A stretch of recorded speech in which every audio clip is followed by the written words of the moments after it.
ಗೃಹಲಕ್ಷ್ಮಿ ಯೋಜನೆಯ ಮತ್ತೊಂದು ಅಪ್ಡೇಟ್ಗೆ ಎಲ್ಲರಿಗೂ ಸ್ವಾಗತ. ನಾನು ನಿಮ್ಮ ಪ್ರೀತಿಯ ಶಿವು. ಇವತ್ತಿನ ಒಂದು ವಿಡಿಯೋದಲ್ಲಿ ಗೃಹಲಕ್ಷ್ಮಿ ಯೋಜನೆಯ 27ನೇ ಕಂತಿನಲ್ಲಿ ಒಂದು ಇಂಪಾರ್ಟೆಂಟ್ ಇನ್ಫಾರ್ಮೇಷನ್ ಆದರೆ ಇದೆ. ಸೊ ಬನ್ನಿ ಅದರ ಬಗ್ಗೆ ಕಂಪ್ಲೀಟ್ ಇನ್ಫಾರ್ಮೇಷನನ್ನು ಈ ವಿಡಿಯೋದಲ್ಲಿ ನಾವು ತಿಳ್ಕೊತಾ ಹೋಗೋಣ. ಸೊ ವಿಡಿಯೋವನ್ನು ಸ್ಟಾರ್ಟ್ ಮಾಡ್ತೀನಿ. ಅದಕ್ಕಿಂತ ಮೊದಲು ನೀವಿನ್ನೂ ನಮ್ಮ ಚಾನೆಲ್ಗೆ ಸಬ್ಸ್ಕ್ರೈಬ್ ಮಾಡದೇ ಇದ್ರೆ ಈ ಕೂಡಲೇ ಚಾನೆಲ್ಗೆ ಸಬ್ಸ್ಕ್ರೈಬ್ ಮಾಡ್ಕೊಳ್ಳಿ ಮತ್ತು ಲೈಕ್ ಮಾಡಿ. ಸೊ ಈಗ ನಾವು ಇನ್ಫಾರ್ಮೇಷನನ್ನು ತಿಳ್ಕೊತಾ ಹೋಗೋಣ. ಸೊ ಈಗ ಗೃಹಲಕ್ಷ್ಮಿ ಯೋಜನೆಯ ಹಣವನ್ನು ಪಡಿಬೇಕಂತಂದ್ರೆ ಜೀವಿತ ಪ್ರಮಾಣ ಪತ್ರವನ್ನು ಸಲ್ಲಿಸಬೇಕು ಅಂತ ಹೇಳಿ ಈ ಹಿಂದೆ ಒಂದು ಸುದ್ದಿ ಆದರೆ ಬಂದಿತ್ತು. ಆದರೆ ಅದು ಅಧಿಕೃತವಾಗಿ ಸರ್ಕಾರದ ಕಡೆಯಿಂದ ಇನ್ನೂ ಸಹ ಘೋಷಣೆಯೂ ಮಾಡಿಲ್ಲ.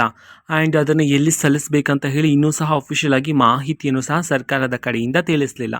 ಓಕೆನಾ. ಸೊ ಈಗ ತುಂಬ ಜನ ಮಹಿಳೆಯರು ಏನು ಮಾಡ್ಕೊಂಡಿದ್ರೆ ಇನ್ನು ಮುಂದೆ ಅಂತಂದರೆ 27ನೇ ಕಂತಿನಿಂದ ಜೀವಿತ ಪ್ರಮಾಣ ಪತ್ರವನ್ನು ಸಲ್ಲಿಸಿದವ್ರಿಗೆ ಮಾತ್ರನೇ ಗೃಹಲಕ್ಷ್ಮಿ ಯೋಜನೆ 27ನೇ ಕಂತಿನ ಹಣ ಬರುತ್ತಾ ಅಥವಾ ಹೇಗೆ ಎಲ್ಲಿ ಸಲ್ಲಿಸಬೇಕು ಈ ಥರ ಗೊಂದಲಗಳಲ್ಲಿ ಸಿಲುಕಿರ್ತಕ್ಕಂಥದ್ದು. ಸೊ ಈ ಕಾರಣದಿಂದಾಗಿ ನಿಮಗೊಂದು ಸ್ಪಷ್ಟನೆಯನ್ನು ನೀಡಬೇಕಂತ ಹೇಳಿ ಈ ಒಂದು ಮಾಹಿತಿಯನ್ನಾದರೆ ನೀಡ್ತಿರ್ತಕ್ಕಂಥದ್ದು. ಓಕೆನಾ. ಸೊ ಇನ್ನೂ ಸಹ ಸರ್ಕಾರದ ಕಡೆಯಿಂದ ಅಧಿಕೃತವಾಗಿ ಆಫಿಷಿಯಲ್ ಆಗಿ ಎಲ್ಲೂ ಸಹ ಮಾಹಿತಿ ಆದರೆ ಬಂದಿಲ್ಲ. ಓಕೆನಾ. ಅಫಿಷಿಯಲ್ ಆಗಿ ತಿಳಿಸಿದ ತಕ್ಷಣವೇ ನಾನು ನಿಮಗೆ ಆದಷ್ಟು ಬೇಗ ತಿಳಿಸ್ತೀನಿ. ಓಕೆನಾ. ಸೊ ಇನ್ನೂ ಸಹ ಯಾರೂ ಸಲ್ಲಿಸ್ತಕ್ಕಂಥ ಅವಶ್ಯಕತೆ ಇಲ್ಲ. ಎಲ್ಲಿ ಸಲ್ಲಿಸ್ಬೇಕಂತನೂ ಸಹ ಇನ್ನೂ ಹೇಳಿಲ್ಲ ಸರ್ಕಾರದ ಕಡೆಯಿಂದ. ಓಕೆನಾ. ಸೊ ಸದ್ಯಕ್ಕೆ ನೀವು ಗೃಹಲಕ್ಷ್ಮಿ ಯೋಜನೆ ಹಣ ಬಿಡುಗಡೆ ಮಾಡ್ತಾ ಇದ್ರಲ್ಲ, ಸೊ ಆರಾಮಾಗಿಯೇ ನಿಮ್ಮ ಖಾತೆಗೆ ಬರುತ್ತೆ. ಈ ಒಂದು ಅಧಿಕೃತವಾಗಿ ಮಾಹಿತಿ ಬಂದಾಗಲೇ ನಾನು ನಿಮಗೆ ಹೇಳ್ತೀನಿ ಎಲ್ಲಿ ಸಲ್ಲಿಸ್ಬೇಕಂತ ಹೇಳಿ. ನೀವಾಗ ಅಲ್ಲಿ ಸಲ್ಲಿಸಿದ್ರೆ ಆಗ ಅದು ಕರೆಕ್ಟ್ ಆಗಿರುತ್ತೆ. ಆ್ಯಂಡ್ ಅಲ್ಲಿ ಸಲ್ಲಿಸೋದ್ರ ಮುಖಾಂತರ ನಿಮಗೆ ಗೃಹಲಕ್ಷ್ಮಿ ಯೋಜನೆ ಹಣವನ್ನು ಸಹ ಕಂಟಿನ್ಯೂ ಮಾಡಲಾಗುತ್ತೆ. ಆದರೆ ಇನ್ನೂ ಸಹ ಎಲ್ಲಿ ಸಲ್ಲಿಸ್ಬೇಕಂತ ಹೇಳಿ ಮಾಹಿತಿ ಬಂದಿಲ್ಲ. ಸೊ ಸದ್ಯಕ್ಕೆ ನೀವೆಲ್ಲರೂ ನಿಶ್ಚಿಂತೆಯಿಂದ ಇರ್ಬೋದಾಗಿರುತ್ತೆ.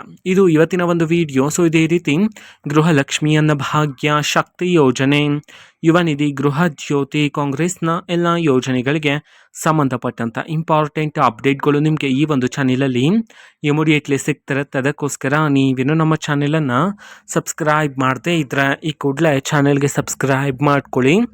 ಸಬ್ಸ್ಕ್ರೈಬ್ ಮಾಡೋದ್ರ ಮುಖಾಂತರ ನಾನು ಯಾವುದೇ ವಿಡಿಯೋ ಹಾಕಿದ ತಕ್ಷಣ ನಿಮಗೆ ನೋಟಿಫಿಕೇಷನ್ ಸಿಗುತ್ತೆ. ಅದರ ಮುಖಾಂತರ ನೀವು ಬೇಗನೆ ವಿಡಿಯೋವನ್ನು ನೋಡ್ಬೋದಾಗಿರುತ್ತೆ ಮತ್ತು ಆ ವಿಡಿಯೋದಲ್ಲಿರುವ ಇನ್ಫಾರ್ಮೇಷನನ್ನು ನೀವೀಗ ತಿಳ್ಕೊಬೋದಾಗಿರುತ್ತೆ. ಮತ್ತು ಈಗ ನಾವು ಫೇಸ್ಬುಕ್ಕಲ್ಲೂ ಸಹ ಈಗ ವಿಡಿಯೋಸ್ಗಳನ್ನು ಅಪ್ಲೋಡ್ ಮಾಡ್ತಿದ್ದೀವಿ. ಫೇಸ್ಬುಕ್ ಚಾನೆಲ್ ಲಿಂಕನ್ನು ಡಿಸ್ಕ್ರಿಪ್ಷನ್ ಬಾಕ್ಸಲ್ಲಿ ಕೊಟ್ಟಿರ್ತೀನಿ. ಕ್ಲಿಕ್ ಮಾಡಿಬಿಟ್ಟು ಫಾಲೋ ಮಾಡಿ. ಓಕೆನಾ. So thank you. ಬಾಯ್.